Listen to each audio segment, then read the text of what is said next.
Good morning. बैठो बैठो बैठो भैया, बैठो बैठो।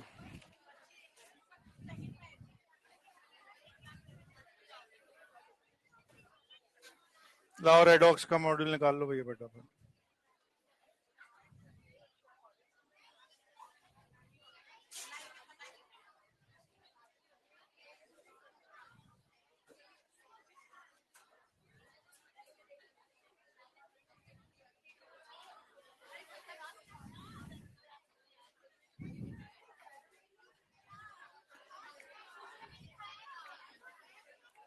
बोलो एक्सरसाइज 1।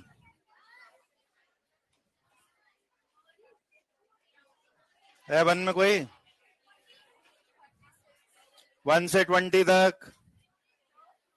Exercise 1 page number 280। 20 तक है किसी का कुछ?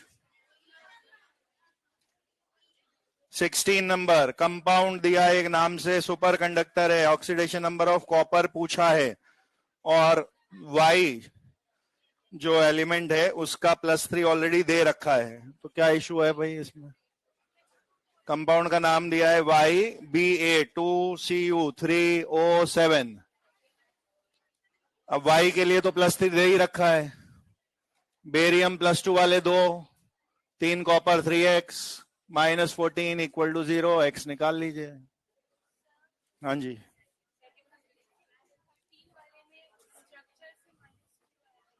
स्ट्रक्चर से 2 अलग अलग आंसर आते हैं बेटा, तो क्योंकि -2 और +6 तो यहाँ है नहीं आंसर, तो एवरेज आंसर +2 आपको देना है। क्वेश्चन नंबर 13 जो है Na2H2O3 स्ट्रक्चर रूल्स में बनवाया है, पर Na2H2O3 में एक सल्फर -2 का और एक +6 का आता है।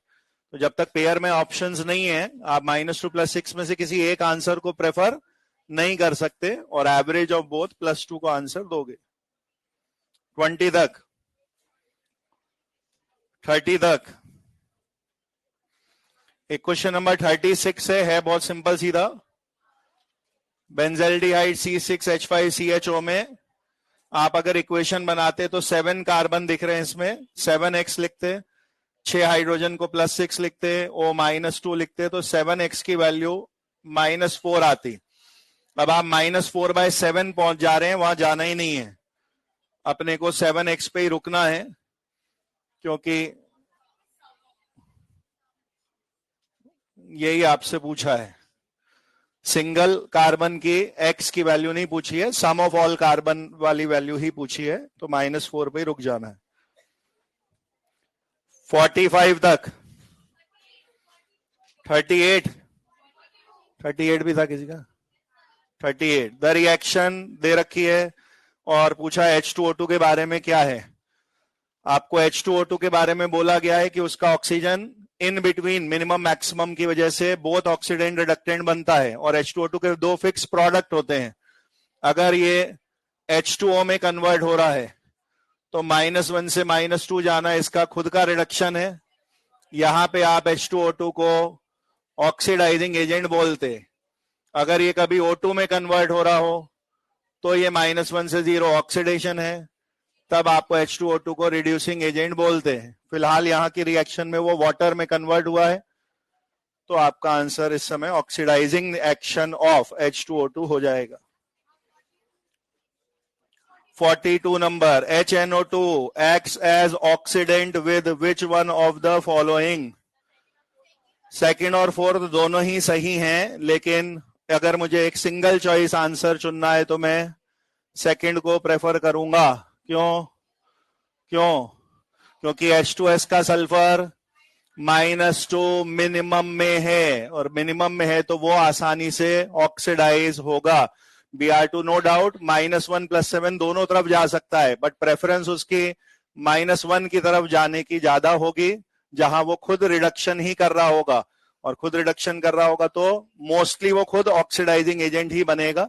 आपको अगर HNO2 को ऑक्सीडाइजिंग एजेंट बनाना है तो सामने वाले को आप रिड्यूसिंग एजेंट बनवाना चाहते हो जो खुद को ऑक्सीडाइज कर पाए, तो जो मिनिमम वाला सल्फर H2S वो बेस्ट चॉइस है, वो आपको श्योर है कि वो ऑक्सीडाइज करेगा ही करेगा। वैसे 2 और 4 बोथ सही हो सकते थे हमारे। अप टू 50, अप टू 60, बोलो 52 52 3 4 कौन सा 52 है किसी का नहीं 53 है 53 ए नाम का एलिमेंट -n2 में है x इलेक्ट्रॉन जुड़ने पर -n1 में पहुंच गया ये x निकालना है कुछ मत करिए चार्ज गिन लीजिए x आ जाएगा ये -n2 चार्ज है प्लस x इंटू -1 ये इलेक्ट्रॉन्स का चार्ज है जो इधर के -n1 के बराबर होना चाहिए x की वैल्यू आ जाएगी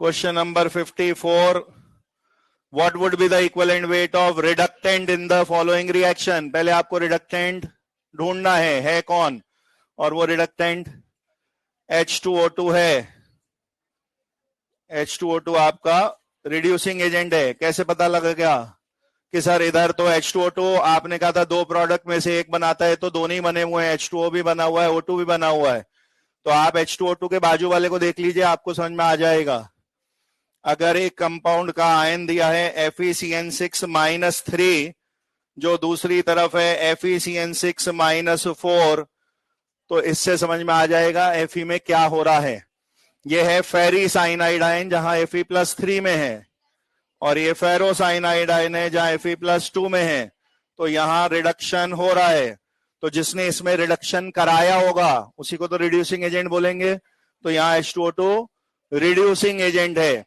तो उसका प्रोडक्ट साइड पे कौन सा वाला चेंज देखूंगा मैं जिसमें उसका खुद का ऑक्सीडेशन हुआ हो क्योंकि रिडक्शन तो सामने वाले ने कर ही लिया ना अब H2O2 को ऑक्सीडेशन वाली तरफ देखना है और वो है O2 में और ये है वैलेंसी फैक्टर 2 वैलेंसी फैक्टर है 2 का कैसे आएगा 2 change into number of oxygen जो कि 2 हैं और इस हिसाब से E m/2 m के फॉर्म में नहीं है यहां नंबर में है तो 34/2 17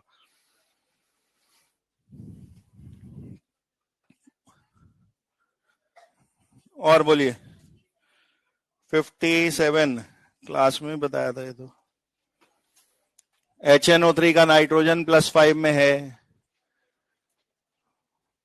4 मोल इलेक्ट्रॉन गेन हो रहे हैं यानी रिडक्शन तो n की नई स्टेट 5 से 4 कम +1 आएगी वो ऑप्शन देख लो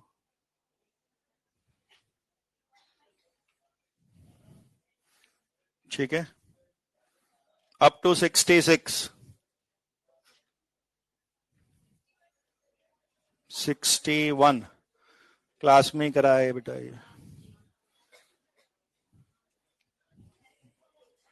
फेरस ऑक्सलेट KMnO4 वाला ग्राम इक्विवेलेंट बराबर करके क्लास में यही वाला ही कराया है और बोलो 66 तक 63 which of the following is not a redox change इसमें क्या बताएं बेटा अब थर्ड वाली क्यों नहीं है रेडॉक्स क्योंकि वो डबल डिस्प्लेसमेंट रिएक्शन है BaO2 H2SO4 आपस में स्विच हो गए तो BaO2 भी पेरोक्साइड है H2O2 भी पेरोक्साइड है H2SO4 सल्फेट है BaSO4 भी सल्फेट है इंटरचेंजिंग हुई है बस वहां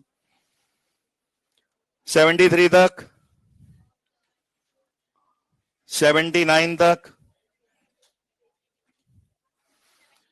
79 कुछ भी नहीं करना है इसमें केवल इलेक्ट्रॉन बताने अगर इधर CrO4-2 है उधर CrO2- में गया क्रोमियम कितने में गए दोनों तरफ ये +6 क्रोमियम है ये +3 क्रोमियम है 6 से 3 जाने में कितने इलेक्ट्रॉन 3 इलेक्ट्रॉन आंसर आ चुका है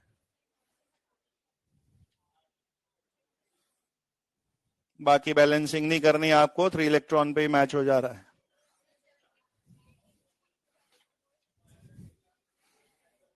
$89 तक बोलो 83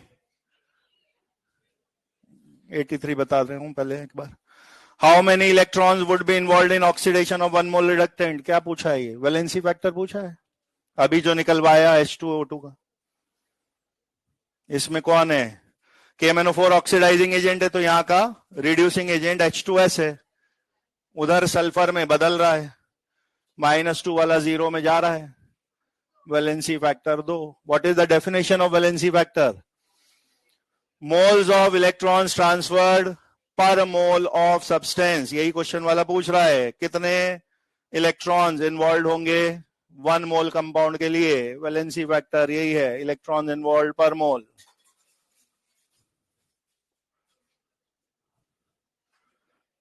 H2S उस रिएक्शन का रिड्यूसिंग एजेंट है, -2 से 0 जाने में वो पर मोल पे जो 2 का ट्रांसफर कर रहा है, वही बात पूछी है आपसे।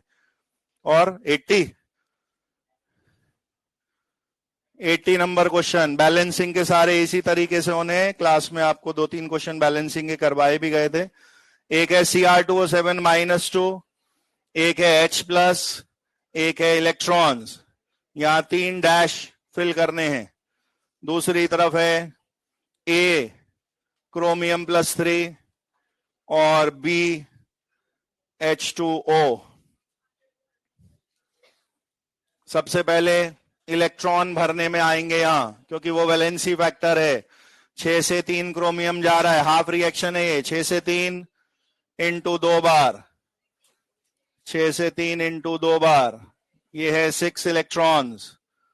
आगे आपका यहां 6 आ चुका है, 6 इलेक्ट्रॉन वो सभी में है। Z निकालने से कोई फायदा नहीं हुआ, हर ऑप्शन में Z बराबर 6 ही दिया है। X के लिए देख लेते हैं, ऑप्शन में क्या क्या X है देखिए। X के लिए देखिए क्या क्या ऑप्शन है। किसी ऑप्शन में 2, किसी ऑप्शन में 1। अगर यहां 2 लिखूं, अगर यहां 2 लिखूं तो 4 क्रोमियम हो जाएंगे। इस कोफिशिएंट का नाम A दे रखा है। अगर मैंने यहां 2 लिखा तो यहां 4 लिखना पड़ेगा। A के खाने में 4 किसी भी ऑप्शन में नहीं है। ये आपका दूसरा तरीका, X is 1, तो ये A is 2। ऐसा करने पे क्रोमियम बैलेंस हो गए। क्या करते थे इसके बाद? इतने में तो ऑप्शन आ ही चुका है वैसे, ठीक है। अब ऑप्शन के हिसाब से भी जा सकते हैं, या चार्ज गिन लीजिए। ये आपके पास -2 चार्ज का एक आयन है, चार्ज गिनवा रहा हूं। डाइक्रोमेट आयन पे -2 चार्ज है। यहां BH+ लिखे हैं, BX क्या है? Y है। YH+ का चार्ज कितना होगा? YH+ का चार्ज कितना होगा? एक H+ पे +1 चार्ज है, तो Y वालों का +Y होगा, +Y ये दे रहे हैं। 6 इलेक्ट्रॉन्स, -6 ये दे रहे हैं। यहां आप 2 लिख चुके हो, 2 इंटू +3 +6। वाटर वालों का 0 है, यहां से सॉल्व करिए, Y 14 आ चुका है। बैलेंसिंग में कभी अंधाधुंध एंड तक नहीं जाएं, बीच बीच में ऑप्शंस की हेल्प लेते रहें। मोस्टली एंड तक जाना नहीं पड़ता है। और बोलिए लास्ट तक कोई। 87 क्लास नोट्स में यही वाला बैलेंसिंग कराया है। 5 C2O4 का कोफिशिएंट आया था और 5 को देख के दूसरी तरफ 10 CO2 बनाए गए थे। क्लास नोट्स में ही है ये question.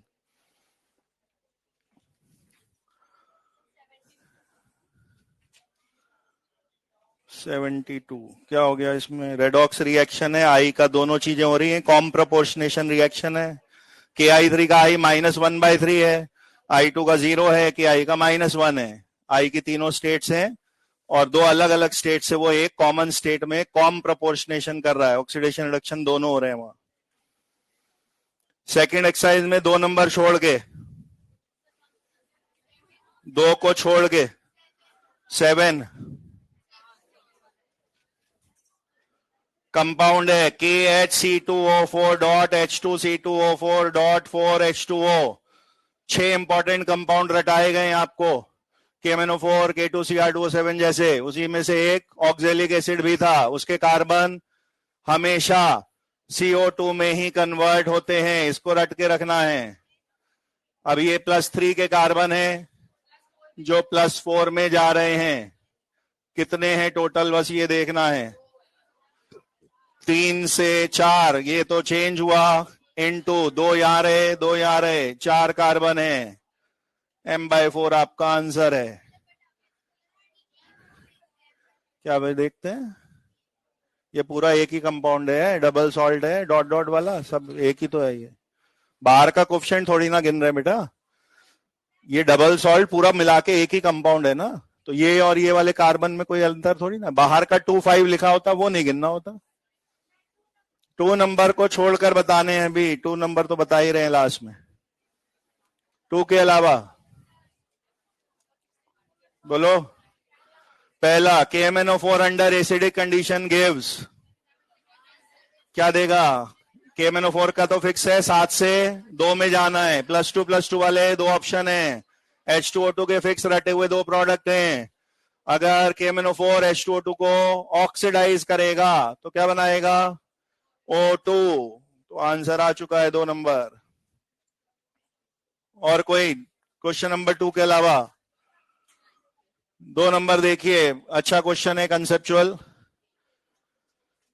Assuming complete ionization, same moles of the following compound will require least KMnO4 for complete oxidation.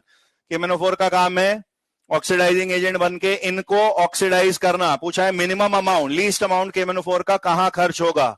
Argument आपका क्वेश्चन में ये है, FeC2O4 प्रोडक्ट्स बनने हैं ferric plus CO2, FeNO2 whole twice product बनने हैं ferric plus nitrate ion, FeSO3 product बनने हैं ferric plus SO4-2, nitrite ion nitrate में ऑक्सीडाइज होता है, सल्फाइड आयन सल्फेट में ऑक्सीडाइज होता है। ये 3 वो कंपाउंड है जहां का Fe भी ऑक्सीडेशन कर रहा है और कार्बन 3 से 4, नाइट्रोजन 3 से 5 या सल्फर 4 से 6, इनके 2 एलिमेंट्स ऑक्सीडेशन करेंगे।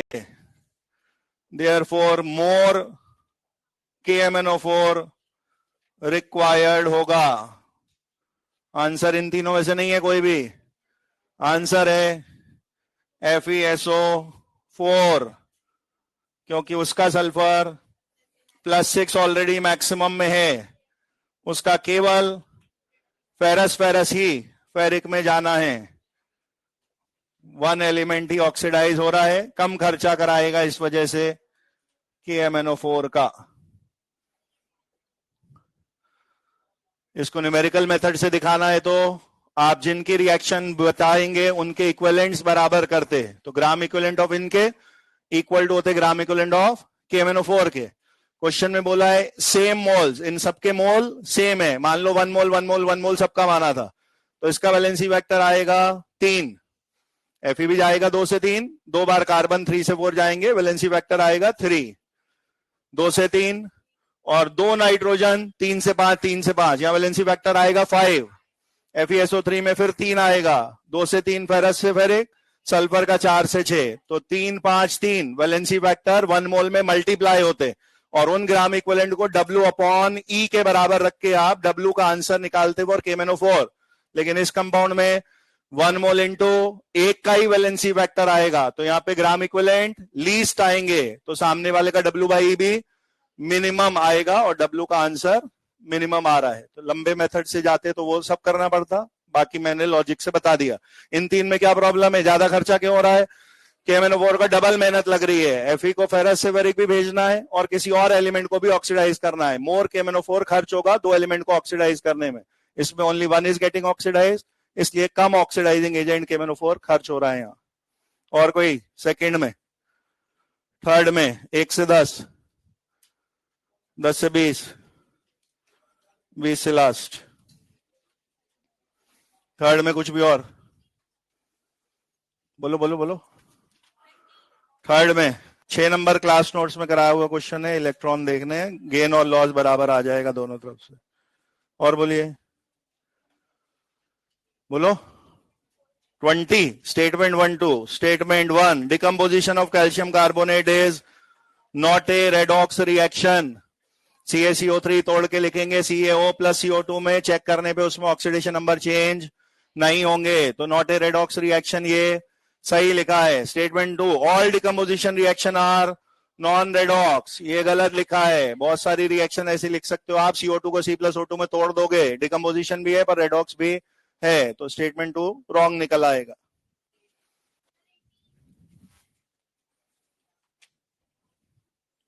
कुछ नहीं है 18 में बताने का।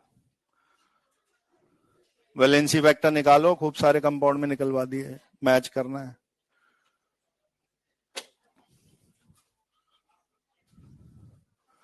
कॉलरॉस लॉ लिख लिया था अपन ने।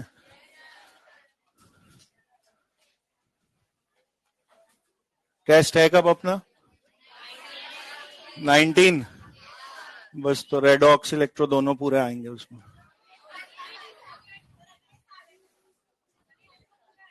हाँ इलेक्ट्रो पूरा आएगा, हो जाएगा तब। क्या क्या हो गया? डेफिनेशन लिखा दी कॉलरॉस लॉ की, है ना, और लैम्डा एम में लिखना बता दिया, लैम्डा इक्विवेलेंट में लिखना बता दिया। मैंने ये चीज बोली थी आपको, पहली चीज तो ये ध्यान रखें, अगर मुझे कॉलरॉस लॉ लिखना सीखना है तो प्राइमरी जो टाइप 1 है वो मुझे अच्छे से आना चाहिए, लैम्डा एम नॉट वाला, क्योंकि एनसीईआरटी में लैम्डा इक्विवेलेंट है ही नहीं, तो आपको लैम्डा एम नॉट में लिखना आना चाहिए। उसमें आपको ये सिखाया गया है कि इलेक्ट्रोलाइट के लैम्डा एम नॉट का आंसर आयंस के लैम्डा एम नॉट के सम के फॉर्म में लिख सकते हैं।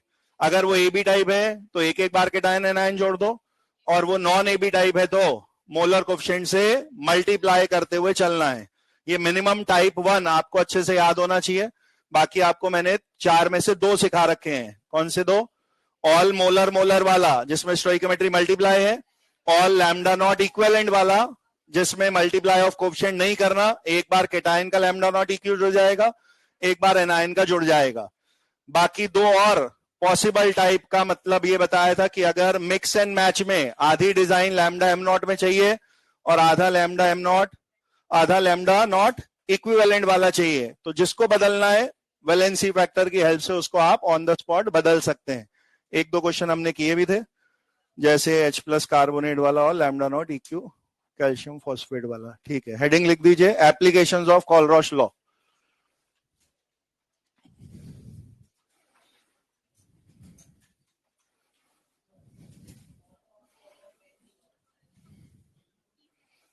Applications of Colruyt law.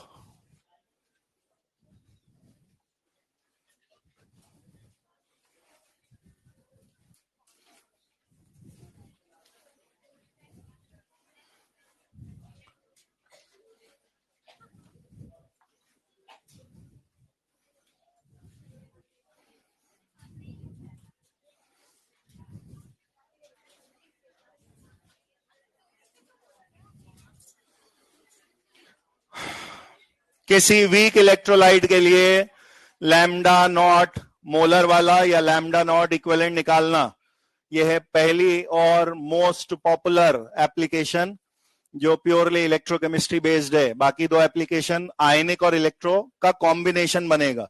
ये केवल इलेक्ट्रो वाला है, most popular and the easiest of all, सबसे आसान वाला टाइप यही है। वीक इलेक्ट्रोलाइट के लिए लैम्डा नॉट यानी कि इनफाइनाइट डाइल्यूशन की कंडक्टिविटी मोलर या इक्विवेलेंट वाली निकालनी। इससे पहले एक आर्टिकल पढ़ा था डिबाय-हक्कल इक्वेशन, उसमें कमी बताई गई थी ये कि आपका स्ट्रेट लाइन ग्राफ तो एक्सट्रापोलेट हो सकता था, but Debye Huckel was only for strong electrolyte. Weak के लिए कर्व बना था और लैम्डा नॉट वीक वालों का एक्सट्रापोलेशन से नहीं आ पाया था। उसी कमी को दूर करता है कॉलरॉस लॉ, वो जो आप ग्राफ से नहीं ढूंढ पाए अब यहां से ढूंढ पाएंगे। और बहुत सिंपल सीधा सा काम है, प्लस माइनस इतने में क्वेश्चन खत्म हो जाएगा। जैसे हेस लॉ के क्वेश्चंस में ऐसा होता था थर्मो में कि आपको एक फाइनल रिएक्शन लानी होती थी, उसको देखते हुए आप किसी को सेम भी रखते थे, किसी को रिवर्स भी करते थे, किसी में इनटू 2 भी करते थे। फाइनली वो रिएक्शंस ऐड होती थी, कटवट के फाइनल रिएक्शन क्रिएट हो जाता था। यही थॉट प्रोसेस आपको कॉलरॉस लॉ में रखना है। मान लीजिए मैंने एक कंपाउंड दिया ए बी, आपको कॉलरॉस लॉ से उसको इक्वेशन फॉर्म में तोड़ के लिख देना है। ए बी किस में टूटा होगा?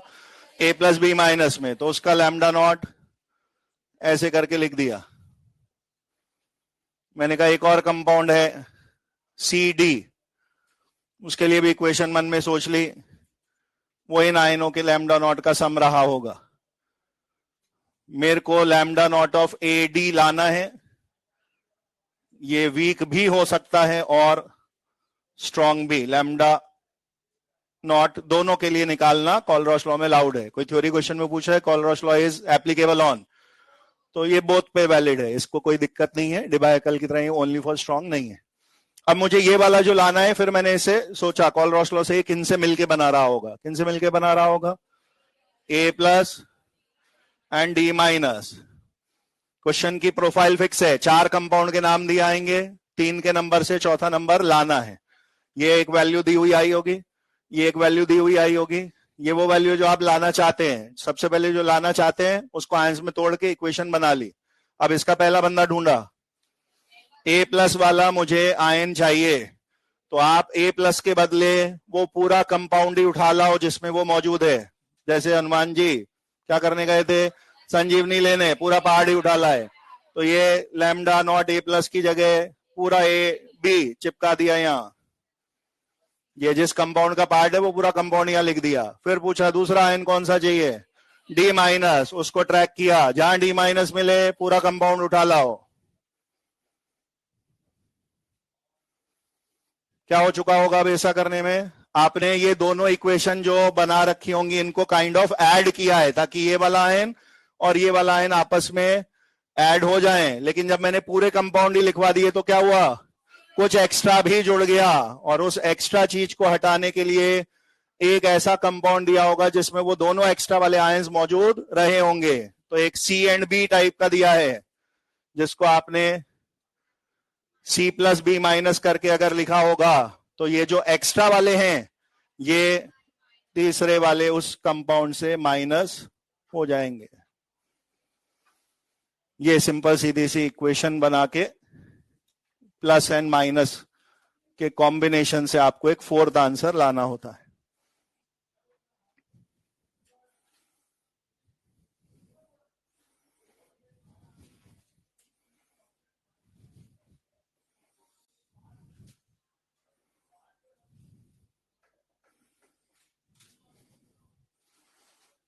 इसमें कुछ भी ऊपर नीचे होना पॉसिबल नहीं है। इस मेथड में 3 नंबर आएंगे, 2 जुड़ेंगे, घटेगा, 2 जुड़ेंगे, घटेगा, यही होना है बस।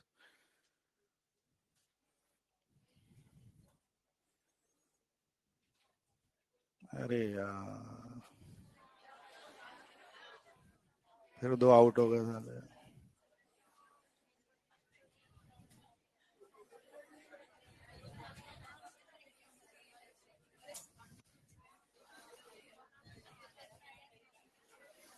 पांच बजे से जगा हुआ था मैं इंडिया हारने से बच जाए, पर लग नहीं रहा बचे।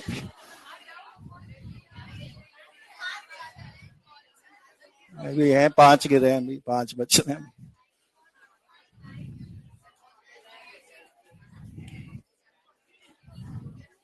लिखो लिखो लिखो,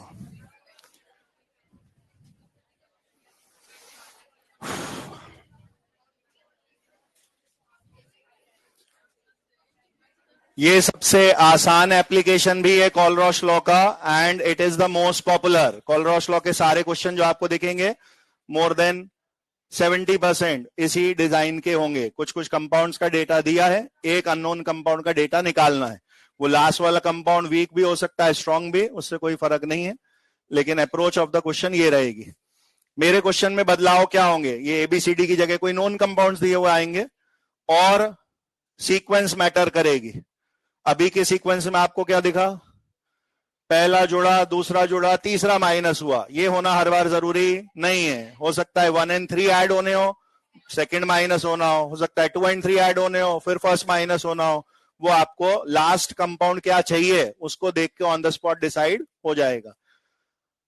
अभी जो लिखा हुआ है इसमें लैम्डा एम नॉट निकल रहा है या लैम्डा नॉट इक्विवेलेंट निकल रहा है, मेक्स नो डिफरेंस, क्योंकि मैंने कंपाउंड 1-1, 1-1, 1-1, 1-1 टाइप के लिए most of the time question ऐसे वालों का ही आता है। तो मुझे किसी भी इक्वेशन में एक्स्ट्रा मल्टीप्लाई नहीं दिखेगा, एक एक बार दोनों के आयंस के नाम लिखे दिख रहे होंगे। लेकिन अगर मैंने कहा ये तो ए बी है, ये CD2 है, ये C3B है, यानी इनके कुछ नॉन एबी वाले कंपाउंड भी हैं, तब अगर नॉन एबी वाले कंपाउंड है तो क्वेश्चन आसान ही रहेगा या हल्का सा मॉडरेट हो जाएगा, डिपेंड्स ऑन क्वेश्चन किस में फ्रेम हुआ है।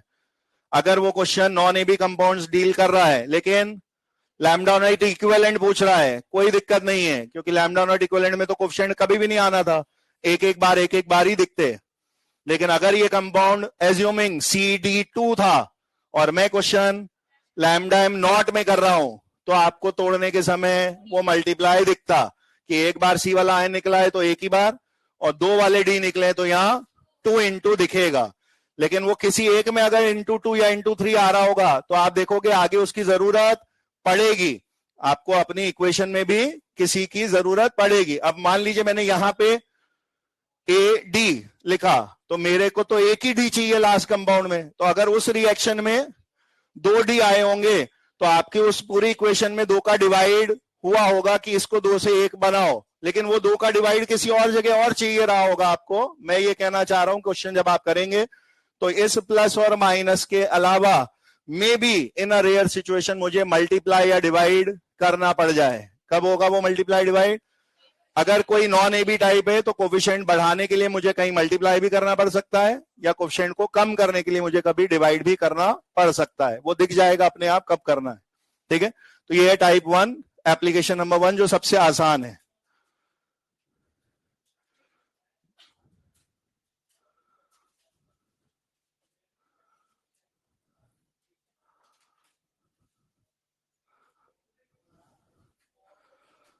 सेकेंड एंड थर्ड वाली जो एप्लीकेशन है वो प्योरली इलेक्ट्रो की नहीं है, वो electro and ionic equilibrium mix है।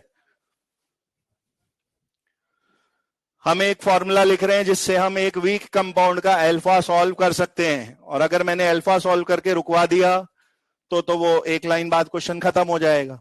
मैं उसको काफी ज्यादा आयनिक से कनेक्ट करना चाहता हूं तो मैं अल्फा पे रोकूंगा नहीं क्वेश्चन, फिर कुछ भी ऐसा पूछ लूंगा जिसमें वो अल्फा पुट होना था।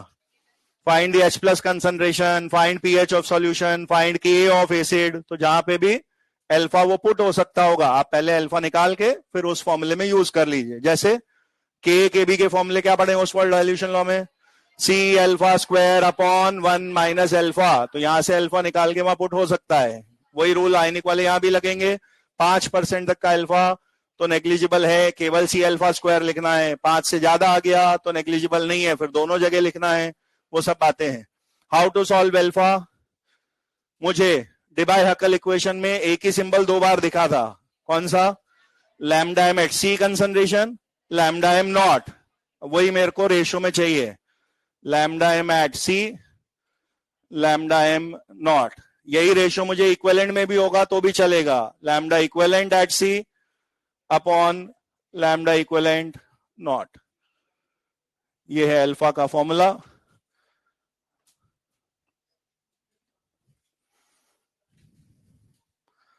तो डिग्री ऑफ आयनाइजेशन रेशियो है ऑफ मोलर और इक्विवेलेंट कंडक्टिविटी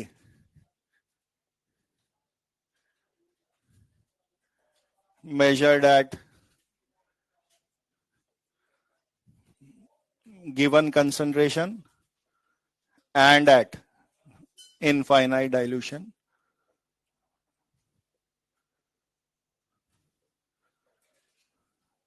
जो फॉर्मूला लिखा है मैंने उसी को डेफिनेशन जैसा लिख दिया कि what is alpha, alpha is the ratio of lambda M values, 2 condition में नापी गई, या लैम्डा EQ वैल्यूज 2 कंडीशन में नापी गई।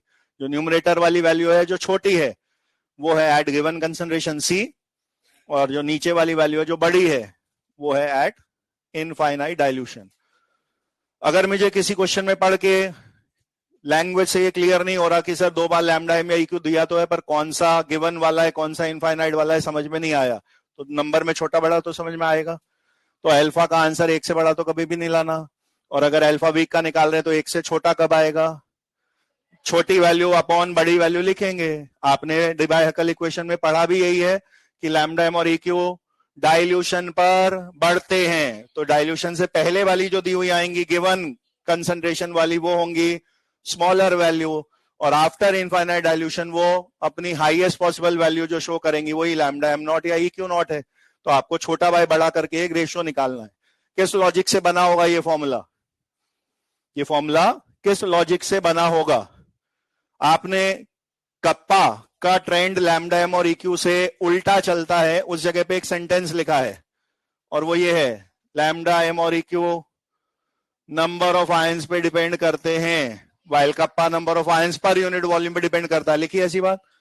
तो अगर ये लोग नंबर ऑफ आयंस पे डिपेंड करते हैं तो नंबर ऑफ आयंस कम है या ज्यादा, यही तो अल्फा होता है। तो number of ions is basically alpha. तो मैं 2 बार के लैम्डा 1 बाय लैम्डा 2 की रेशो, 2 बार के आयंस की रेशो से निकालता, यानी 2 बार के अल्फा की रेशो से निकालता। बेसिकली इस फॉर्मूला में अल्फा 1 बाय अल्फा 2 बराबर लैम्डा 1 बाय लैम्डा 2 लिखा है। बेसिकली इस फॉर्मूला में alpha 1 by alpha 2 is equal to lambda 1 by lambda 2 लिखा है। सर लैम्डा 1 बाय लैम्डा 2 तो लिखा दिख रहा है, अल्फा 1 बाय अल्फा 2 कहां है? एक ही तो अल्फा है। ये वाला आपने ही ऐसा ट्रिग्नम लगाई है कि ये 1 हो चुका है। आपने बीच में दोबारा नहीं रोका लैम्डा इक्यू को, वो लैम्डा एम और इक्यू कहां पहुंचने दिए? नॉट पे, और नॉट के समय तो अल्फा बिकम्स 1, तो नीचे वाला वो अल्फा जो है वो 1 हो चुका है। और इस तरह से आपने अल्फा इनिशियल को वो गिवन वैल्यू और इनफाइनाइट डायल्यूशन वाली वैल्यू की रेशियो से निकाल दिया है। क्या करूंगा मैं इस अल्फा को निकाल के? मे भी मेरे से अल्फा ही पूछा हो, यहीं रुक जाएंगे, या फिर ये सब चीजें मैं पूछ सकता था। परसेंटेज आयनाइजेशन, तो ये फ्रैक्शन में जो भी आए उसको इनटू 100 लिख दो।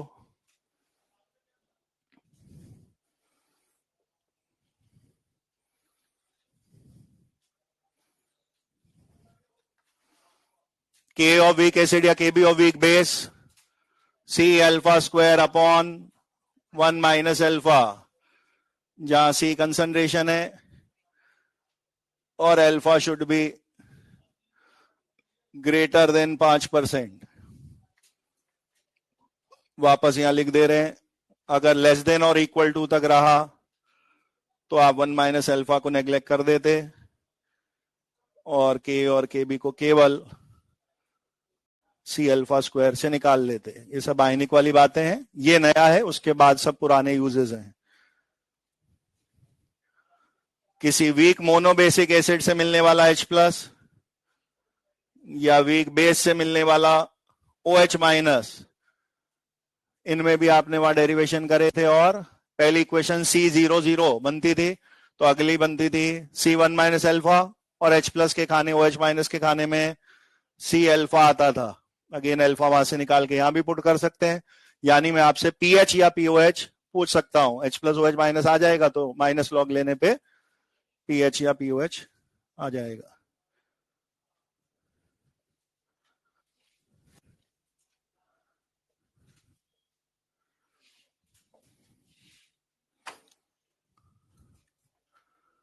ये है एप्लीकेशन नंबर 2, आयनिक और इलेक्ट्रो का कॉम्बो। केवल अल्फा भी पूछ के रुक सकते हैं या वो अल्फा आयनिक के किसी भी फॉर्मूले में पुट करवा सकते हैं।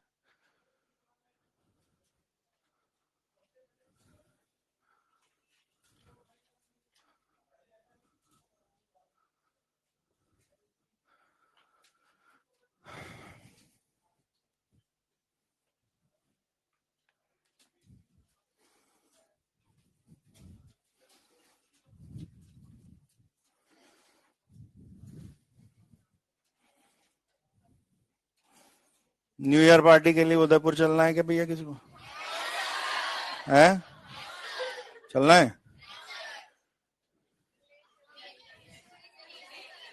10-10 हजार रुपए लग रहे हैं बस।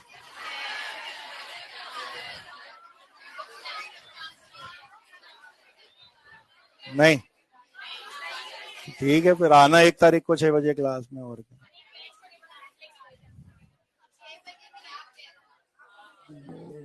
अचीवर के बच्चे थे ये, हमें तो एंथ्यूज वाले ही पता था, तुमसे और लेट वाले थे। ओह, तो मैंने कहा ही है तुम्हारे ग्रह नक्षत्र खराब चल रहे हैं। एक मास्टर जो पंडित जाति से बिलोंग करता हो उसको अपने वजन के आधे के बराबर सोने की बिल्ली दान करनी पड़ेगी तुम्हें, तब तुम्हारे ग्रह नक्षत्र सही होंगे।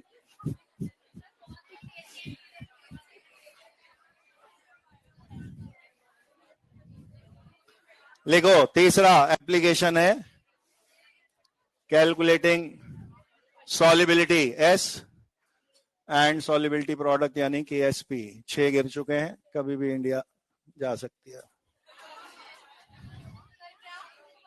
एक और लुढ़क गया इतनी देर में, 6 हो गए भैया।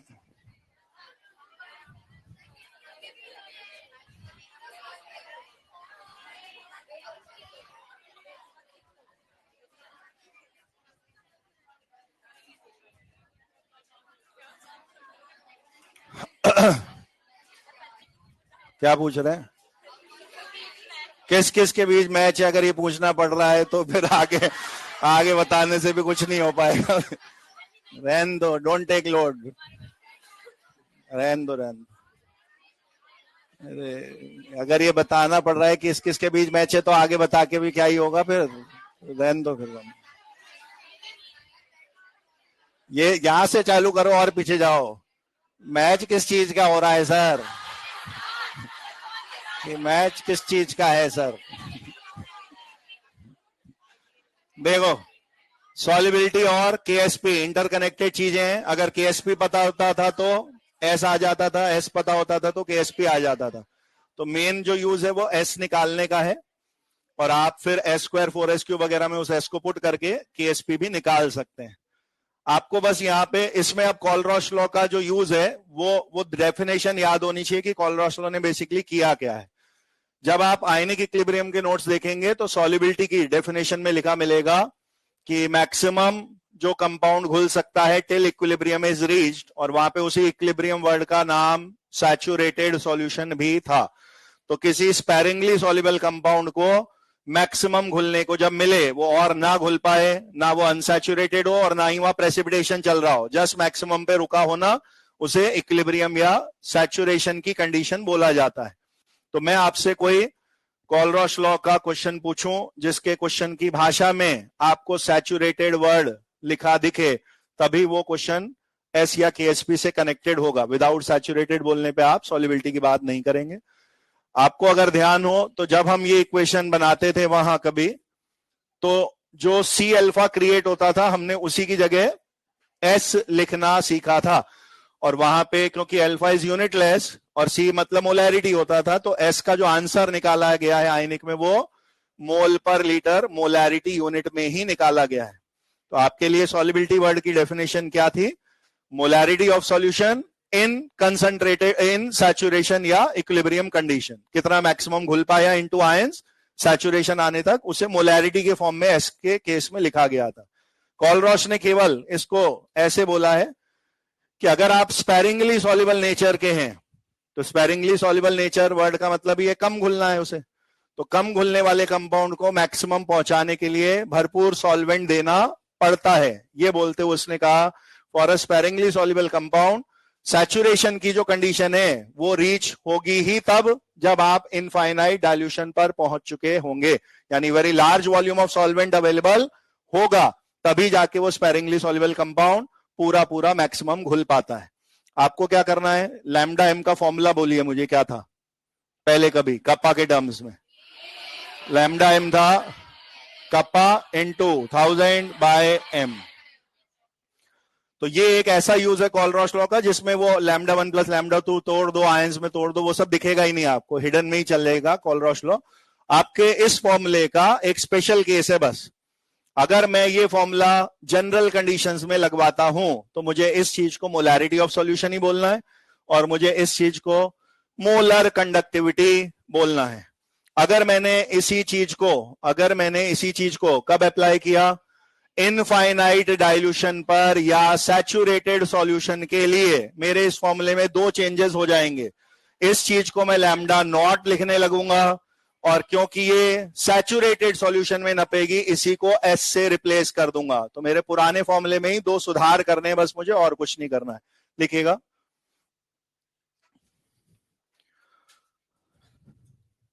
For sparingly soluble compounds, for sparingly soluble compounds, comma, for sparingly soluble compounds, comma,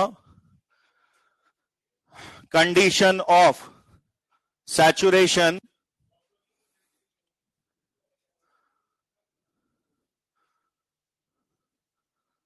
for sparingly soluble compounds, comma, condition of saturation is obtained at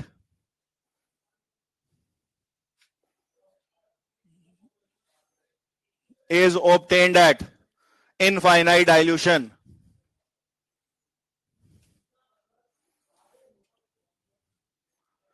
For sparingly soluble compounds, condition of saturation is obtained at infinite dilution.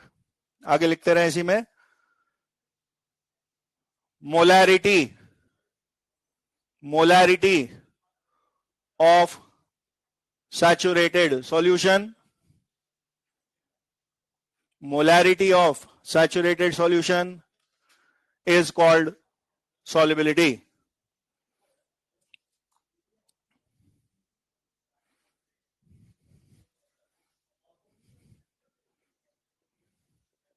Molarity of saturated solution is known as solubility. अब इस line के नीचे एक बार पहले तो ये formula लिख दीजिए जो लैम्डा एम का होता है. टेक्निकली मैं एस नाम से एक नया फॉर्मूला लिखूंगा, लेकिन आपको एस नाम से नया फॉर्मूला रटना ही नहीं है. आप इसी फॉर्मूले पे बैठे रहो, इसमें जो चेंज हुए बस वो याद कर लेने. क्या करना है मुझे?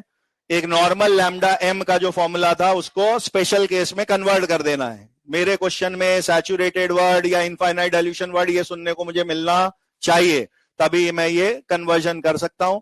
ऐसी लैंग्वेज पढ़ने पे मैं अपने लैम्डा एम को लैम्डा नॉट से रिप्लेस कर दूंगा, क्योंकि उस समय आप इनफाइनाइट डाइल्यूशन पे पहुंच चुके हैं.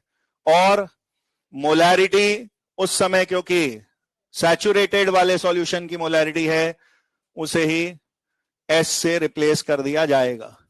तो आप फॉर्मूले को नए सिरे से रटने की जरूरत नहीं है, मैं उसको भले ही एस के टर्म्स में लिख दे रहा हूं, आप उसे याद वैसे ही लिखा रहने दें जैसा लिखा था पहले.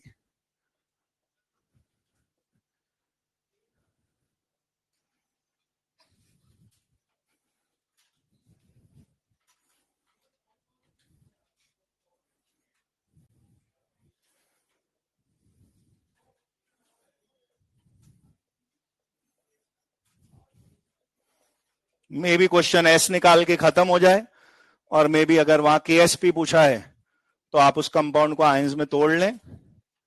और ये एक जनरल फॉर्मूला हमने x की पावर x, y की पावर y, s की पावर x प्लस y ऐसा लिखा था. इससे आपको उस समय का S square 4s cube 27s4 जो बनना है वो दिख जाएगा.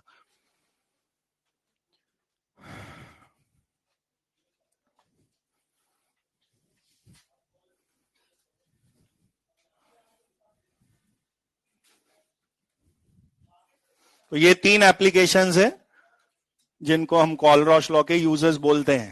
मेजॉरिटी केस में जो सबसे पहली पड़ी 3 इक्वेशन बना के फोर्थ लाना, वो चीज का यूज ज्यादा होता है.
x1 प्लस x2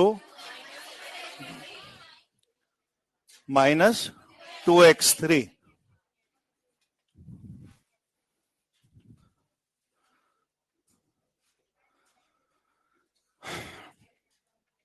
आपको फाइनल इक्वेशन के हिसाब से बाकी कंपाउंड कितनी कितनी बार यूज होने वो देखना है।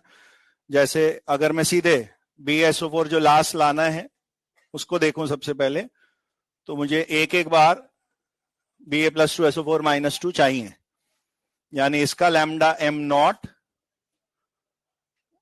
के लिए मुझे एक बार Ba+2 और एक ही बार SO4-2 चाहिए।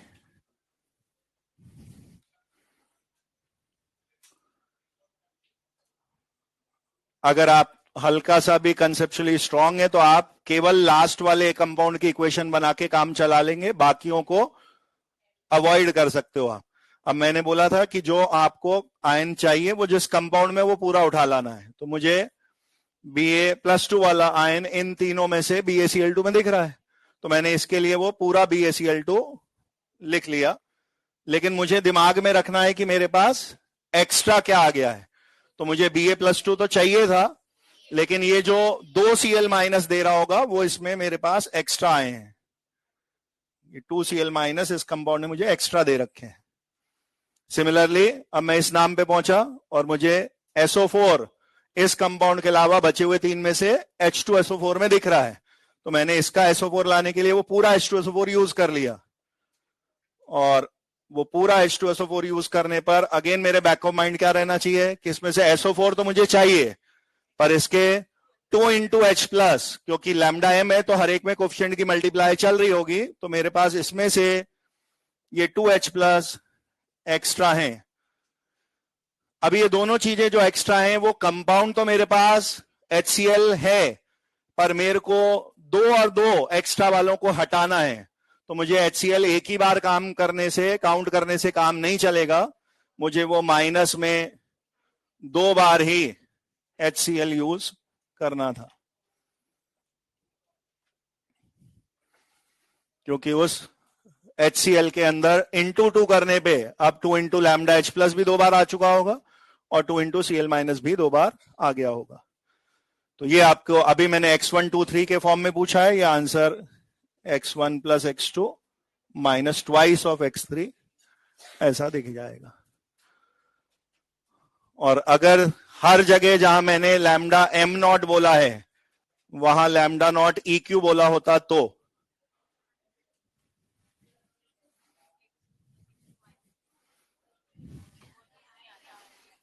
अगर ये दिए गए तीनों भी लैम्डा इक्विवेलेंट होते, पूछे गए वाला भी लैम्डा इक्विवेलेंट होता, तो मुझे इसने 2Cl- दिए लैम्डा इक्विवेलेंट के समय, ऐसा मैं बोलता ही नहीं, क्योंकि मुझे एक ही बार लैम्डा EQ लिखना होता, एक ही बार लैम्डा EQ लिखना होता हर एक में। तो यहां पे भी 2 से मतलब नहीं रहता कोफिशिएंट में, और यहां पे भी 2H+ देगा उससे मतलब नहीं रहता, यानी आप एक ही बार ही माइनस होता हुआ उस समय देख रहे होते। यही अंतर है मोलर और इक्विवेलेंट के केस में।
जो लास्ट कंपाउंड है जो पूछा गया है, हम ये लिख चुके हैं कि Kohlrausch law is valid on strong and weak both. पिछले में BSO4 का पूछा था, वाज अ सॉल्ट, स्ट्रॉन्ग था, मेथड तब भी वही रहा।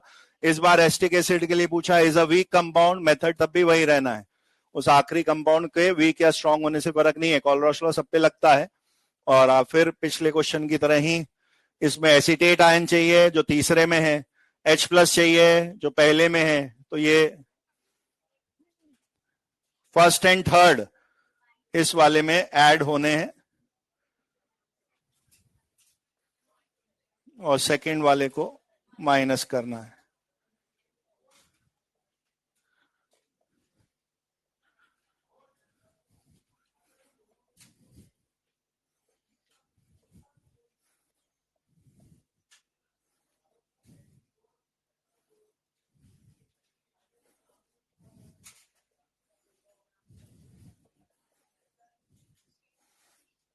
ये क्वेश्चन कई तरीके से पूछा जा सकता है। अगर फाइनल न्यूमेरिकल है तो भी 2 जोड़ो 1 घटाओ के हिसाब से आपका आंसर फटाफट आ जाएगा, या एक्सप्रेशन लिखना ही पूछ लेते हैं कि इस वाले का लैम्डा एम बाकी तीनों के टर्म्स में क्या लिखा जाएगा, तो आप ऐसे ही लिखते हैं कि lambda M of acetic acid is, acetate ion वाला ये है तो इसके लिए लैम्डा एम सोडियम एसिटेट पूरा यूज हुआ होगा।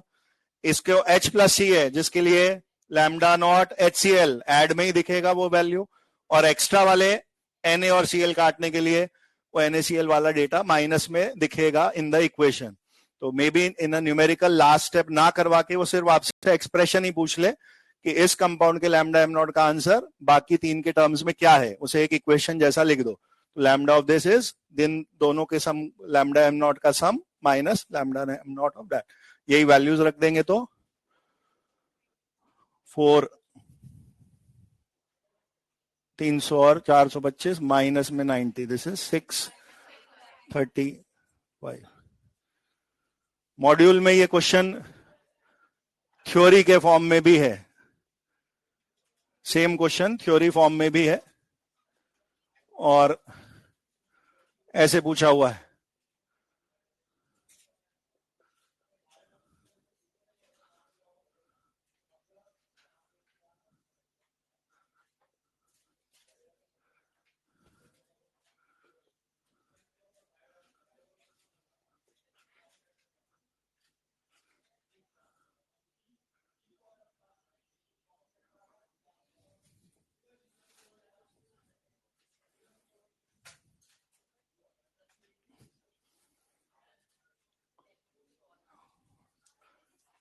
सेम क्वेश्चन को ही इस वे में थ्योरेटिकली भी एक बार एग्जाम में पूछा जा चुका है। वो आपसे एक फाइनल कंपाउंड का नाम देके पूछेगा कि अगर इसका मुझे आंसर निकालना है, एसिडिक एसिड को ही शॉर्ट करके लिखा हुआ है, ओ एसी एसिटेट को ही शॉर्ट में लिखा है, तो फॉर एसिटिक एसिड का लैम्डा निकालने के लिए आपको H+ चाहिए था जो HCl ने दिया, आपको एसिटेट आयन चाहिए था जो सोडियम एसिटेट वाले ने दिया, तो और क्या चाहिए ये पूछा है। तो जो एक्स्ट्रा जुड़ जाएंगे वो माइनस करने के लिए ये एडिशनल डेटा हमें NaCl का रिक्वायर्ड है, ये आपका आंसर होता टू कैंसिल एक्स्ट्रा वाले जो आयंस है। लॉजिक हमेशा सिंपल सीधा ही रहेगा इसी तरह का।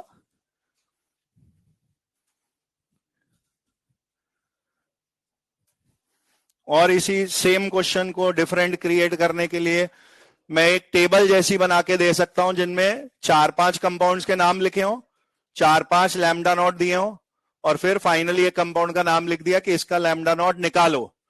तो आपकी टेबल में 4, 5, 6 कितने भी कंपाउंड दिए हों, एट ए टाइम आपको एक फोर्थ का आंसर निकालने के लिए 3 ही लोग काम में आएंगे। मे बी टेबल में 1-2 कंपाउंड फालतू दे रखे हो, जैसे एसिटिक एसिड निकालने के लिए मुझे अगर मेरी टेबल में एक आंसर KNO3 का लैम्डा नॉट दिया है तो मुझे समझ में आ रहा है कि मेरे KNO3 काम में प्रोबेबली नहीं आएगा। अगर ये वाले से मेरा काम चल रहा है तो इन सारे नामों में मुझे KNO3 ना K+NO3 माइनस मुझे इसमें चाहिए, ना इसमें जो ऐड होने पे एक्स्ट्रा आ रहे हैं वो KNO3 देने से कट पाएंगे, तो कुछ कुछ फालतू दिया हो ऐसा भी हो सकता था। लॉजिक सेम ही चलेगा हर बार। लिखेगा, एक और क्वेश्चन बोल रहा हूं।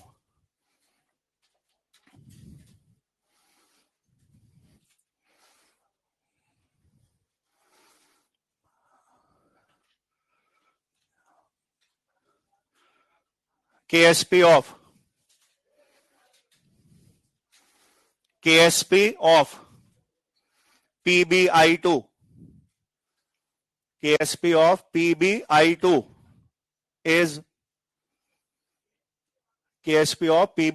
is 3.2 into 10 power minus 11. KSP of lead iodide PbI2 is 3.2 into 10 power minus 11. If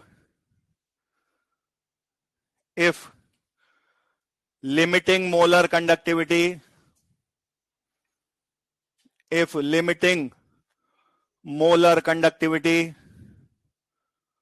of saturated PbI2 solution, if limiting molar conductivity of saturated PbI2 solution is 200 S centimeter square mole inverse, if limiting molar conductivity of saturated PbI2 solution is 200 S centimeter square mole inverse, then find conductivity of solution. Then find conductivity of solution.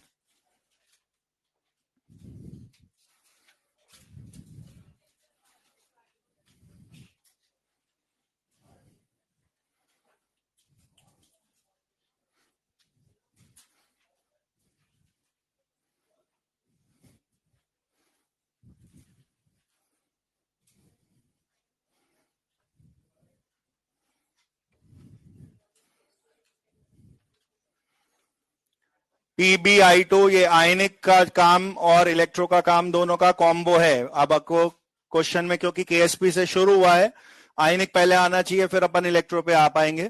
तो PbI2 compound टूटने का तरीका है एक Pb और 2 I minus, एक X1 और एक Y2. एक और दो वाले कंपाउंड के लिए KSP का फॉर्मूला कैसा पड़ा आयनिक में? 4s cube. तो कहानी यहां से चालू होनी है कि वो जो नंबर दिया है उसे 4s क्यूब के बराबर रख के आप s निकालते. तो 4s क्यूब 3.2 का पॉइंट हटा देंगे तो 32 10 पावर माइनस 12. ये अब क्यूब रूट के बाद 4 से 32 8 बार कटा था, क्यूब रूट के बाद वो आ गया 2, माइनस 12 क्यूब रूट पे आ जाएगा -4. ये है आपके पास सॉल्युबिलिटी यानी कि मोलैरिटी ऑफ सैचुरेटेड सॉल्यूशन, इसी को S बोलते हैं.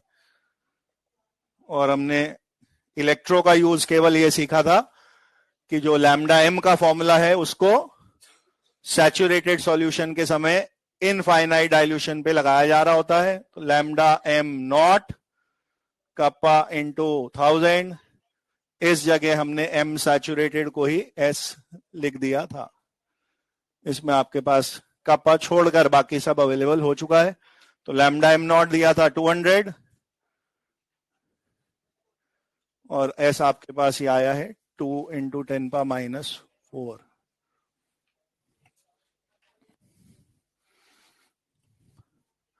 Four into 10 power minus 5. मान लीजिए क्वेश्चन यहां पे खत्म हो गया था, find the conductivity of solution बोल के. और अब ऑप्शंस में जो भी कप्पा के आंसर लिखे हैं उनकी यूनिट अगर ऐसी हैं तो एक आखिरी बदमाशी यहां यूनिट में और हो सकती है. आपने लैम्डा m के दो फॉर्मूले पढ़े हैं, एक कप्पा इंटू ये और एक 10 पावर माइनस 3 वाला. तो दोनों में पुट होने वाले कप्पा की यूनिट अलग होती है. हम ये मानते हुए कि यहां आंसर खत्म हुआ है, this answer should be siemens centimetre inverse. Metre inverse में करने के लिए या तो आप खुद मैनुअली अब CM इनवर्स को मीटर इनवर्स कर लो, या फिर आपको 2 स्टेप एक्स्ट्रा करने पड़ते. क्या क्या? ये 200 वाले को S मीटर स्क्वायर वाली यूनिट में बदलते और फिर कप्पा इंटू 10 पावर माइनस 3 वाला फॉर्मूला लिखते हुए आप फिर उस यूनिट के S मीटर इनवर्स के कप्पा पे आते. कप्पा का यूनिट ही डिसाइड कराता है फॉर्मूला कौन सा आपने लगाया होगा. मैं जो नॉर्मल यूनिट है उसकी जनरल उसी टर्म्स में कप्पा निकाल के छोड़ दे रहा हूं. ठीक है.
एक वीक एसिड HX नाम का दिया हुआ है क्वेश्चन में, ये चीजें आपको दी गई हैं। Molar conductivity of 0.005 molar solution, ये कंसंट्रेशन दी है उस HX की, और मोलर कंडक्टिविटी ऑफ एक वैल्यू दे रखी है 4.1। फिर बोला है if limiting ionic conductivity is of, दो आयंस के नाम दे रखे हैं और उनकी लिमिटिंग आयनिक कंडक्टिविटी ये दो वैल्यूज दे रखी हैं। इस इंफॉर्मेशन से मुझे Ka ऑफ HX और pH of this acid solution निकालना है। बेसिकली क्वेश्चन अल्फा का है, आपको किसी तरह से अल्फा निकालना है, वो अल्फा फिर Ka और pH दोनों निकालने में यूज होता। क्या फॉर्मूला पढ़ा था हमने अल्फा निकालने के लिए? अल्फा का फॉर्मूला था लैम्डा बाय लैम्डा नॉट, चाहे वो मोलर वाला हो या इक्विवेलेंट, एक छोटी वैल्यू और एक लैम्डा नॉट वाली बड़ी वैल्यू। तो छोटी वैल्यू तो ये ऑलरेडी दे रखी है, किसकी मोलर कंडक्टिविटी है ये? HX की। तो HX की इस कंसंट्रेशन, शुरुआत की कंसंट्रेशन C पे नापे गए, ये लैम्डा एम C है आपका शुरू वाला 4.1, और इन नामों में लिमिटिंग वर्ड आ रहा है। तो लिमिटिंग वर्ड आ रहा है तो ये दोनों आयंस से मिलकर ही HX बना है। तो कॉलरॉश लॉ से अगर ये दोनों वैल्यूज ऐड हो जाएंगी तो वो क्या होगा? HX का एक और आंसर जो लिमिटिंग वाला यानी लैम्डा नॉट होगा। अब आपके पास HX के दो आंसर हो गए, एक सिंपल लैम्डा एम और एक लैम्डा एम नॉट जो कॉलरॉश लॉ से आया है। उनको डिवाइड करके अल्फा निकालें, वो अल्फा कितने % आ रहा है उसके बेसिस पे डिसाइड होगा कि नेग्लेक्ट करना है नहीं करना, और के का फॉर्मूला कौन सा लगाना है। 1% आ गया तो बस C अल्फा स्क्वायर से सॉल्व कर दीजिए आंसर।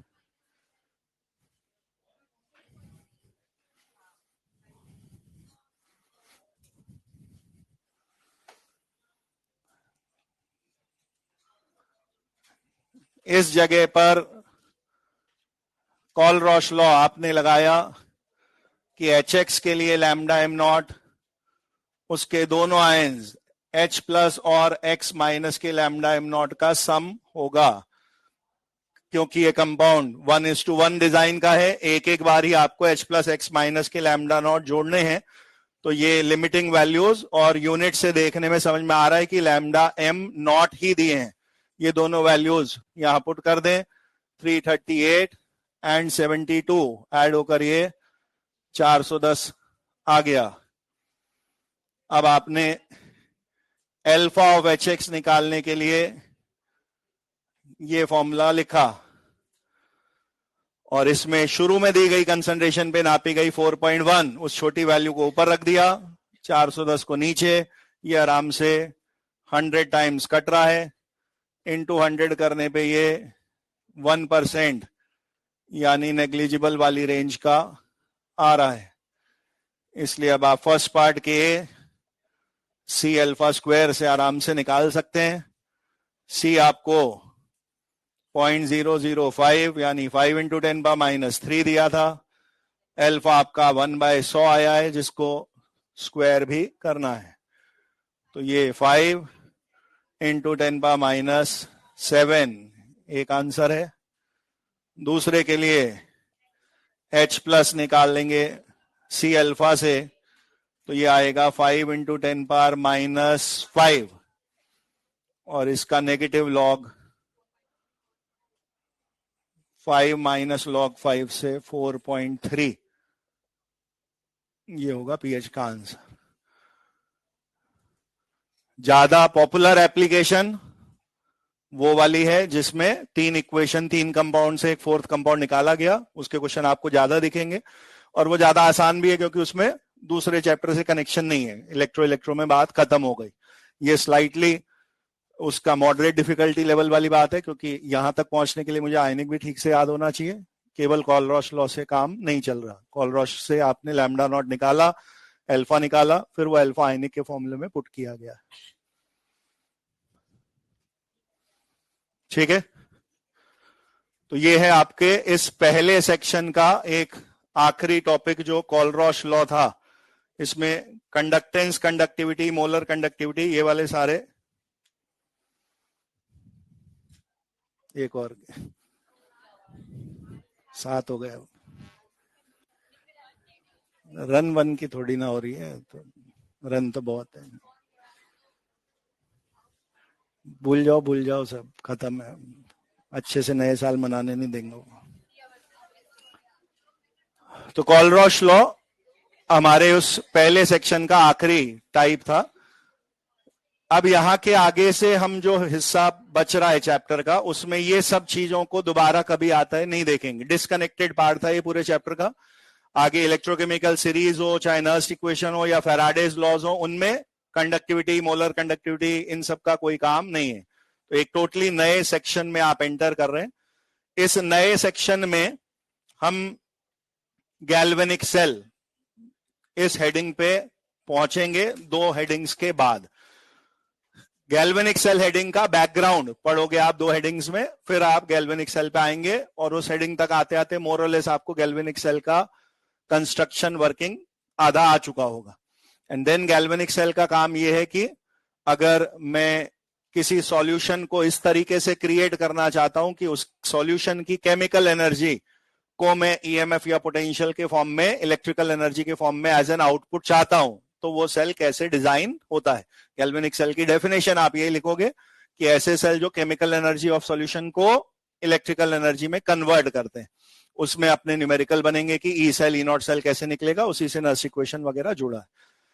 हम गैल्वेनिक सेल हेडिंग से पहले दो हेडिंग पढ़ने वाले हैं। एक का नाम है इलेक्ट्रोड पोटेंशियल और एक का नाम है स्टैंडर्ड हाइड्रोजन इलेक्ट्रोड। इन दोनों का कनेक्शन उस गैल्वेनिक सेल हेडिंग से जुड़ा हुआ है। तो ऑफिशियली मेरा जो हेडिंग अभी चालू कर रहा हूं मैं, that is called electrode potential. ठीक है। अब इलेक्ट्रोड पोटेंशियल में लिखना चालू करने से पहले मैं वर्बली आपको थोड़ी चीजें बता दूं। जब हम गैल्वेनिक सेल नाम पढ़ेंगे तो उसके कंस्ट्रक्शन में, उसके डायग्राम में आपको ये दिखेगा कि मैं एक पर्टिकुलर इलेक्ट्रोलाइट को बीकर में सॉल्यूशन के तौर पे लूंगा और उसमें एक पर्टिकुलर रॉड को डूबा हुआ दिखाऊंगा। फिर एक और बीकर में कोई और इलेक्ट्रोलाइट होगा, उसमें कोई और पर्टिकुलर रॉड डूबी होगी। तो design will contain two different beakers containing two different electrolytes और दो डिफरेंट रॉड उनमें अलग अलग डूबी दिखेंगी। ये डायग्राम ऐसा नहीं होगा कि एक ही बीकर में दोनों रॉड है। एक बीकर एक सॉल्यूशन में, एक रॉड एक सॉल्यूशन में अलग डिप दिखेगी, एक रॉड एक सॉल्यूशन में अलग डिप दिखेगी। कंस्ट्रक्शन में salt bridge, volt meter, metal wire सबकी और जरूरत पड़ेगी कि आपने सॉल्यूशन में भी कुछ कनेक्शन बना रखा है, उस पुल का नाम सॉल्ट ब्रिज रखा जाएगा। वो मेटल रॉड फाइनली उस डिवाइस से कनेक्टेड होंगी जिससे आप कितना आउटपुट मुझे ईएमएफ या पोटेंशियल के फॉर्म में मिल रहा है वो मैंने मेजर किया होगा। मैं उसके आधे वर्जन की बात कर रहा हूं कि मुझे सॉल्यूशन और एक सिंगल रॉड, जिसको अगर पूरे डिजाइन का नाम सेल है तो उस आधे चीज का नाम हाफ सेल रखा गया है। How is a half cell created, उसकी बात कर रहे हैं कि एक हाफ सेल बनाने का तरीका क्या है। अल्टीमेटली आप इस नतीजे पे पहुंचेंगे कि हाफ सेल डिजाइन मुझे कंसेप्चुअली सीखना तो जरूरी है, लेकिन इंडिविजुअली हाफ सेल अपने आप में एक सफिशिएंट या पर्याप्त डिजाइन नहीं है, क्योंकि उस हाफ सेल में आप केवल ऑक्सीडेशन या केवल रिडक्शन की बात कर पाओगे, वाइल आपको पता है कि ओवरऑल रिएक्शन में रेडॉक्स के नाम पे दोनों काम होने जरूरी होंगे। That is why overall galvanic cell उस तरह के दो डिजाइन के कॉम्बो से बनेगा। दो हाफ सेल म्यूचुअली एक्सक्लूसिव, दो एक दूसरे से उल्टे काम करते दिखेंगे। अगर एक हाफ सेल में आपको ऑक्सीडेशन होते दिखेगा तो आंख बंद करके आप बोल सकते हो कि दूसरे हाफ सेल में रिडक्शन ही हो रहा होगा। तो हम उसका बैकग्राउंड सीख रहे हैं कि फाइनली गैल्वेनिक सेल में जो मुझे होते हुए दिखा वो किस लॉजिक से क्रिएट हुआ है। तो हेडिंग है हमारा इलेक्ट्रोड पोटेंशियल, इसमें लिखना चालू करिएगा। Electrode potential.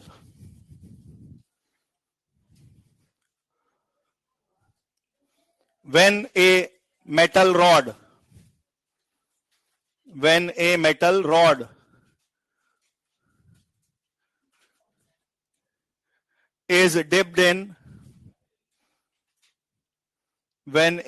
rod is dipped in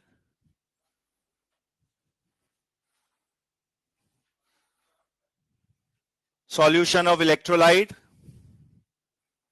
when a metal rod is dipped in solution of electrolyte having solution of electrolyte having ions of the same metal. When a metal rod is dipped in solution of electrolyte having ions of the same metal, then following tendencies are observed. Then following tendencies are observed. वो जो भी tendency मैं बताने वाला हूं इतनी language में पहले देखिएगा. एक काम की बात आपके लिए आ चुकी है. जब भी कभी आपसे कहा जाएगा हाफ सेल कंस्ट्रक्ट करें तो आपको एक रॉड और एक कंपाउंड चुनना है. रॉड चुनने के समय पे फ्रीडम है आपको. वो ZN rod, FE rod, PB rod, CU rod कुछ भी हो सकती है. If a metal rod can be any metal. लेकिन उसके आगे की शर्त वो मेटल रॉड ही डिसाइड करेगा. क्या बोला है? मेटल रॉड ऐसे इलेक्ट्रोलाइट में डूबी होनी चाहिए जिसमें ऐसा इलेक्ट्रोलाइट है जिसमें ions of the same metal हैं. तो अगर मैंने सिल्वर रॉड ली है तो वो Ag प्लस वाला कोई AgNO3 टाइप में ही डूबा होना चाहिए. अगर वो ZN रॉड है तो ZnCl2 ZnSO4 किसी में ही डूबा होना चाहिए. मुझे Al की रॉड को CuSO4 में डिप करना अलाउड नहीं है. ये जो तरीका है ये इसकी पाबंदी है कि मेटल का कॉम्बो मेटल के आयंस के साथ ही बना दिखना चाहिए. व्हाटएवर मेटल की रॉड चुनी गई उसी मेटल आयंस के कांटेक्ट में अगर वो है तो हमने आखिरी में बोला इट शोज फॉलोइंग टेंडेंसीज. तो हमें ये काम होते दिखे. Point number 1. पहली टेंडेंसी हमें क्या दिखी? पहला पॉइंट है metal atoms from the rod, metal atoms from the rod move into the solution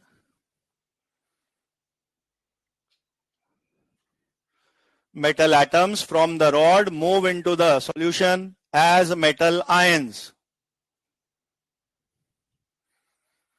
Metal atoms from the rod move into the solution as metal ions. Bracket में oxidation. Metal atoms from the rod move into the solution as metal ions.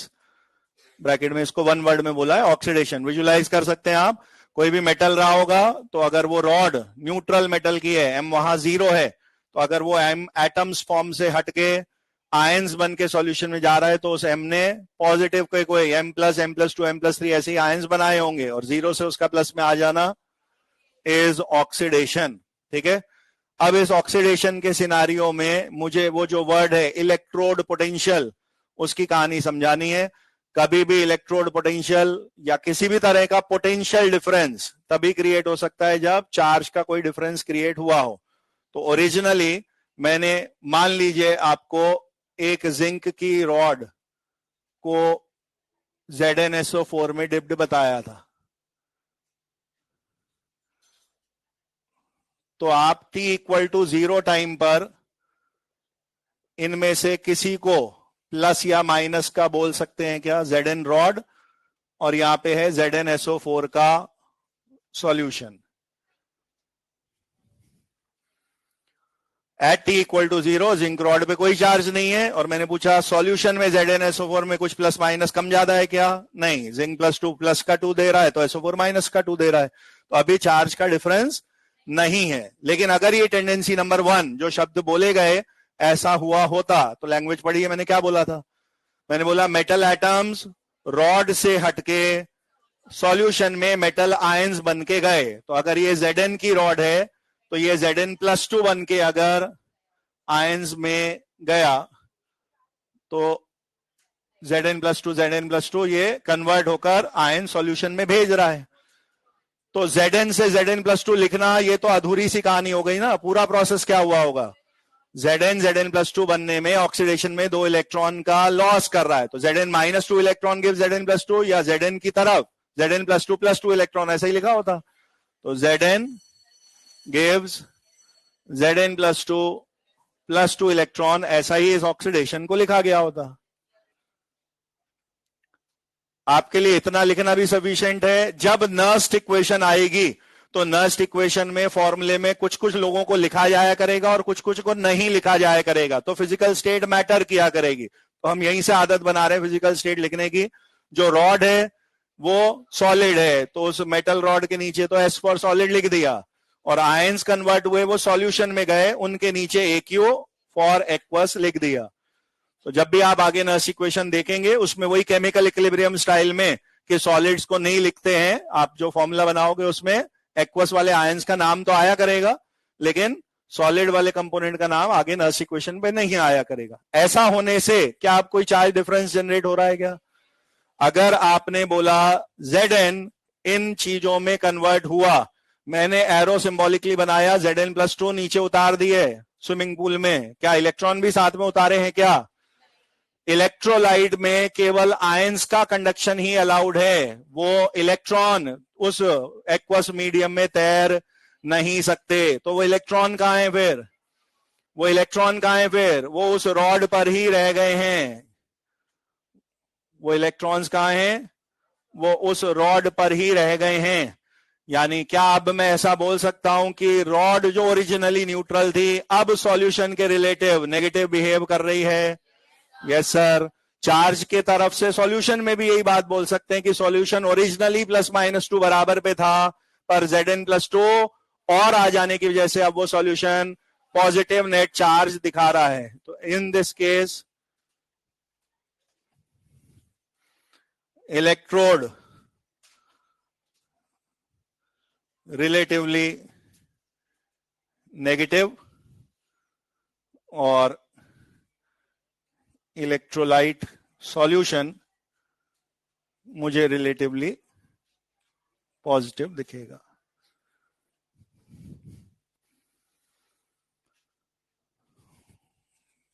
Tendency number 2 लिखने के बाद आप इन दोनों का एक common नाम electrode potential बोल देते हैं कि ये चार्ज डिफरेंस जिस भी तरह का पोटेंशियल डिफरेंस क्रिएट करता उसी को हमने इलेक्ट्रोड पोटेंशियल नाम दिया है।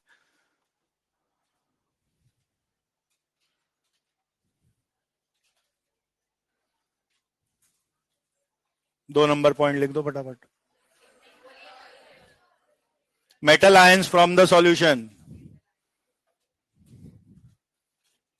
सेकेंड पॉइंट लिख दीजिएगा, metal ions from the solution get deposited on the rod as metal atoms.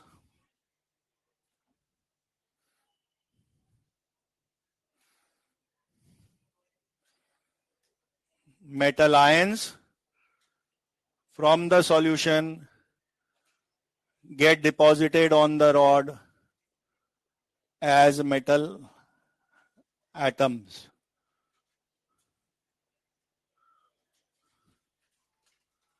Bracket में लिख दीजिए रिडक्शन।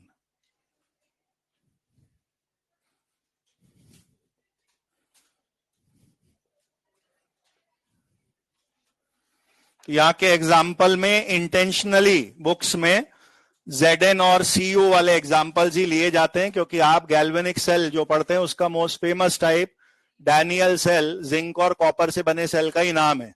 तो जब आप यहां आधी बात ऑलरेडी जिंक कॉपर की पढ़ चुके रहते हो तो वो डैनियल सेल में ज्यादा कुछ पढ़ने का बचता ही नहीं है, हाफ ऑफ द कहानी ऑलरेडी वहां डन हो चुकी होती है। तो कॉपर की रॉड CuSO4 सॉल्यूशन में डिप अगर हुई और मैंने टेंडेंसी नंबर 2 की बात करी है, तो इस बार मुझे नेट फ्लो किधर से किधर बताना है? सॉल्यूशन से टुवर्ड्स रॉड की तरफ। तो मैंने सॉल्यूशन में से प्लस वाले रॉड पे जाने लगे ऐसा बोलते हुए अब मेरे को इलेक्ट्रोड को रिलेटिवली प्लस का और इलेक्ट्रोलिटिक सॉल्यूशन को रिलेटिवली माइनस का बोल देना है। सॉल्यूशन के नेगेटिव होने को कैसे समझा सकता हूं मैं कि CuSO4 में Cu+2SO4 -2 बराबर बराबर थे, चार्ज 0 था, लेकिन आप उसमें से Cu+2 रॉड की तरफ रवाना करते जा रहे हैं, तो सॉल्यूशन में SO4 ज्यादा है और Cu+2 कम है और SO4 -2 ज्यादा है, तो सॉल्यूशन अब नेट नेगेटिव बिहेव करता और Cu+2 जाके रॉड पे बैठ गए तो वो रॉड अब रिलेटिवली प्लस की बिहेव करती। आप अभी इतना इतना लिख के छोड़ रहे हैं, प्रैक्टिकली जब आप इस कहानी को ये बोल के खत्म करते हैं कि ये आधे अधूरे काम है, सिंगल सिंगल केस में एग्जिस्ट नहीं करेंगे, पेयर में ही एग्जिस्ट करेंगे, तो आपको इसी से इलेक्ट्रॉन फ्लो, करंट फ्लो सब होते हुए बनेगा। क्योंकि जब मैंने लैंग्वेज ये बोली कि Cu+2 को रिडक्शन करके Cu1 के रॉड पे आना है, तो Cu+2 यहां से तो निकल गया, कहां से, CuSO4 से, रॉड पे वो एक बार Cu+2 बन के पहुंचा, तो Cu बनने के लिए उसको इलेक्ट्रॉन चाहिए ना, कहां है वो, इलेक्ट्रॉन तो है ही नहीं ना। जब ये दोनों हाफ सेल जुड़ेंगे तो ये जिस मेटल वायर के थ्रू जुड़ेंगे, उस वाले ने जो इलेक्ट्रॉन अपनी रॉड पे छोड़े थे, वही मेटल वायर के थ्रू उस दूसरे हिस्से में ट्रैवल करते और वही Cu+2 गेन करके खुद को Cu में रिड्यूस कर पाता। इसी तरीके से ये दोनों आपस में कंबाइंड में ही, आपस में कॉम्बो में ही काम करके सेल बनता है। ठीक है, ब्रेक खत्म का है ये, क्या बात कर रहे हो, बताया क्यों नहीं तुमने? चलो कोई बात नहीं, बोल दूंगा मैं सर को 5 मिनट के लिए। अब तो कॉलरॉस लॉ तक के क्वेश्चन कर लेना है ना इलेक्ट्रो में।